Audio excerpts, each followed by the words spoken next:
పనిచేసినప్పుడు పరిపాలనా సౌలభ్యం కోసం గ్రామం వార్డు వాలంటీర్ వ్యవస్థ తీసుకొచ్చారు. ఈ వ్యవస్థ చాలా కీలకంగా పనిచేస్తుంది గత ప్రభుత్వం. ఎందుకంటే కరోనా లాంటి విపత్కర పరిస్థితుల్లో కూడా వీళ్ళంతా ప్రాణాలు దిగించి ఫ్రంట్ లైన్ వారియర్స్ గా వీరు ముందు పనిచేశారు. గడిచిన 5 సంవత్సరాలు గడిచిపోయినాక ఎన్నికలు వచ్చాయి. ఈ ఎన్నికల్లో కూటమి ప్రభుత్వం అలాగే నారా చంద్రబాబు నాయుడు, పవన్ కళ్యాణ్ గారు వీళ్ళందరికీ వాలంటీర్లకు కూడా 5,000 10,000 చేస్తామని చెప్పారు. అలాగే వాళ్ళకి ఉద్యోగ భద్రత కల్పిస్తామని చెప్పారు. అలాంటిది ఇప్పుడు కూటమి ప్రభుత్వం అధికారంలోకి వచ్చిన తర్వాత తమ ఉద్యోగ భద్రత లేదు, గత 5,000 నుంచి కూడా జీతం ఇవ్వడం లేదని చెప్పి నెల్లూరు కలెక్టరేట్ వద్ద రాష్ట్రానికి సంబంధించిన గ్రామ వార్డు వాలంటీర్కి సంబంధించిన రాష్ట్ర అధ్యక్షులు కూడా మనతో ఉన్నారు.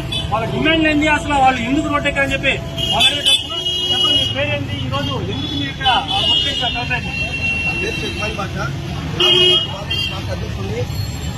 వాలంటీర్ వ్యవస్థని కొనసాగిస్తామని చెప్పి కొనసాగించకుండా బకాయి పడ్డ వేతనాలు ఇవ్వకుండా మీరు వాలంటీర్లే కాదు, మీరు వాలంటీర్లు జీవోలని టెక్నికల్ ప్రాబ్లమ్స్ అని మా వ్యవస్థని ఈ రోజు నిర్వీర్యం చేయాలని చెప్పి ఇండియా గవర్నమెంట్ కంకణం పట్టుకుంది. ఆ గవర్నమెంట్ మీద ఆ వ్యవస్థను కొనసాగించమని మేము ఈరోజు ధర్నాకి పూనుకున్నాం. ముఖ్యంగా 10,000 ఇస్తామని చెప్పారు. ఇప్పుడు అసలు 5 నెలల నుంచి జీతం ఇవ్వట్లేదు అంటున్నారు. దీనికి సంబంధించి ప్రభుత్వానికి ఏమైనా విడత పత్రాన్ని ఇచ్చారా, ఏదైనా మంత్రికి చెప్పారా మీరు?